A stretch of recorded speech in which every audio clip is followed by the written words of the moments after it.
یہ تمام آیات، یہ تمام احادیث جو پیغمبر کی زبان سے ہیں بی بی کی شان میں، وہ ایک حیات طیبہ کو ترتیب دے رہی تھی، اس لیے کہ عمر بی بی کو کم مل رہی تھی، 18 برس، تو وہ 18 برس کائنات پہ چھا گئے، اس لیے کہ وہ ام الائمہ بن گئی، وہ حدیث قصہ کا مرکز بن گئی، اور معصوم ملائکہ کے پوچھنے پر پروردگار نے یہی کہا کہ اس چادر میں سیدہ ہیں پیغمبر کی بیٹی فاطمہ، اس کا باپ ہے، اس کا شوہر ہے، اور اس کے بیٹے ہیں۔ مرکز تعارف اب قیامت تک زہرا رہیں گی، رسالت ہو یا امامت۔ اب یہ پوچھا جا سکتا ہے پروردگار سے کہ تو نے رسالت سے تعارف کیوں نہیں کرایا؟ تو وہ یہی کہے گا کہ اگر رسالت سے تعارف کراتا تو ولایت کا پلہ گھٹ جاتا، اور اگر امامت سے تعارف کراتا تو رسالت کا پلہ گھٹ جاتا۔ اس لیے تعارف اس شہ سے کرایا گیا جو مشترکہ سب کے پاس ہے، یعنی عصمت پیغمبر کے پاس بھی ہے، عصمت علی کے پاس بھی ہے، عصمت حسن اور حسین۔ تو مرکز عصمت، مسند نشین بزم طہارت ہیں فاطمہ۔ تو اب طہارت کی مسند پر صدارت سیدہ کی ہے۔ دیکھیں میں نے احتیاطاً میں نے نسیم ابروی کا مصرع پڑھ دیا، مرثیے کا شروع یہاں سے، مسند نشین بزم طہارت ہیں فاطمہ۔ مسند نشین اسے کہتے ہیں جس کے پاس صدارت ہوتی ہے، جو مسند پہ بٹھایا جاتا ہے۔ تو انہوں نے کہا یہ جو بزم طہارت کی اللہ نے سجائی تھی، اس کی مسند نشین چادر میں زہرا تھی، اس لیے کہ تعارف ان سے شروع ہوا۔ یہ سب عالم اسلام کے لیے فخر ہے، امت کے لیے فخر ہے، اور سادات کے لیے تو فخر ہے ہی، اور اس پر ائمہ نے فخر کیا ہے، ان باتوں پہ فخر کیا ہے، جو فخر کے مقامات ہیں وہاں پر فخر کیا ہے۔ لیکن اگر عرب میں قاعدہ تھا کہ اگر کسی کی توہین کرنا چاہتے تھے تو باپ کے نام سے نہیں ماں کے نام سے اسے پکارتے تھے، اے فلاں کے بیٹے، یہ عرب کا دستور تھا، یعنی توہین مقصود ہوتی تھی تو کہتے تھے کہ اے فلاں کے بیٹے، ماں کا نام لے لیتے تھے۔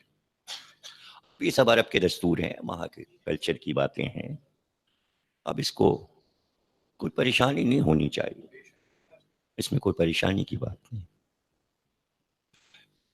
تو مامون نے بھی دربار میں امام کو مخاطب کیا اپنے زام ناقص میں، اچھا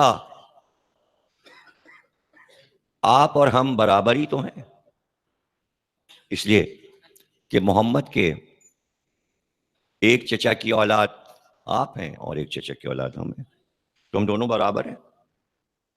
آپ محمد کے چچا ابو طالب کی اولاد ہیں، ہم محمد کے چچا عباس بن عبد المطلب کی اولاد ہیں، تو پھر آپ کو فخر کس بات پر؟ ہم پر فوق کیا حاصل ہے؟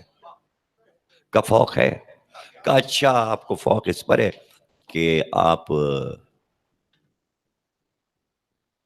ابنانا میں ہیں، کا نہ ہو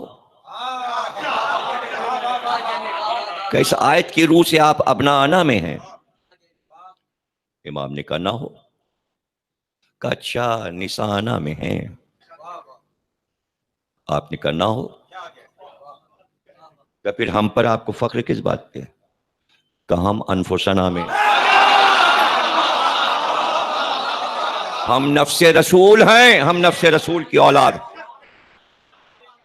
دیکھیے تعارف زہرا سے تھا حدیث قصہ میں، لیکن فخر کے مقام پر یہاں اب چونکہ دشمن مقابل ہے تو اب دشمن کو نفس کی عظمت حاصل نہیں ہے، نہیں سمجھے آپ؟ اس لیے کہ مامون اپنی ماں کا تو بیٹا ہے نا، مامون اپنے باپ کا تو بیٹا ہے نا، ان دونوں چیزوں کو امام نے رد کیا اور کہا دیکھ باپ سے تو بیٹا ہوتا ہے، ماں سے تو بیٹا ہوتا ہے، رسالت میں نفس سے بیٹا تو عام نہیں ہو سکتا۔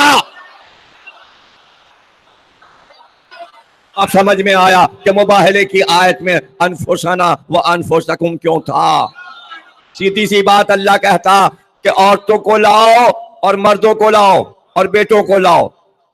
ایک عجوبہ بات کہہ دی کہ نفسوں کو لاؤ. تو پہلی بار پتا چلا لوگوں کو کہ اللہ کی نظر میں نفس بھی کوئی چیز ہے. اب یہ آیت کیسے رجسٹرڈ ہوتی؟ کلو نفس ذائقۃ الموت، ہر نفس کو موت کا مزہ چکھنا ہے. گویا سب کے پاس نفس ہے. جب سب کے پاس ہے تو پھر پیغمبر کا بھی نفس ہے، لیکن تمہارے نفس وہ ہیں جو موت کا مزہ چکھیں گے. آج دیکھ لو مباہلے میں کہ میرے حبیب کا نفس کیا ہے.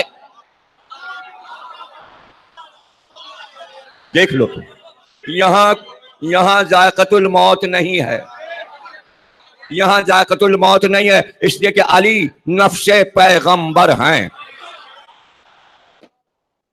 اب حسن نفس پیغمبر، اب حسین نفس پیغمبر، اب زین العابدین نفس پیغمبر ہے، اب محمد باقی نفس پیغمبر ہے، اب جعفر صادق نفس پیغمبر، اب موسی کاظم نفس پیغمبر ہیں، اب امام رضا نفس پیغمبر ہیں، اب امام رضا نفس پیغمبر ہیں، محمد تقی نفس پیغمبر ہیں، علی نقی نفس پیغمبر، حسن عسکری نفس پیغمبر ہیں، امام مہدی نفس پیغمبر ہیں. بتاؤ زندہ ہیں یا مردہ؟